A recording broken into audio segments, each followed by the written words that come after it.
How to unhide posts on Facebook. Let's not waste any more time and head right to it. Before we head to the video, please subscribe as it helps the channel grow. Now let's head to the video. First, you open the Facebook app. On the top left you will find 3 lines. Click on that and then choose settings and privacy, and then click on settings. Once you click on settings, you scroll down and you click on activity log.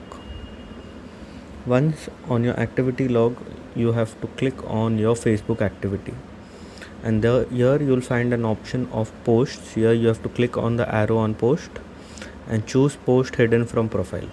Once you click on that, currently there is nothing that I have hidden on my Facebook post, but if you have, it will show here, and you can click on the right here on whichever post you want to unhide and select on unhide and unhide it, and so that it can show on your profile again. If this video helped, please like the video and don't forget to subscribe. Thanks for watching.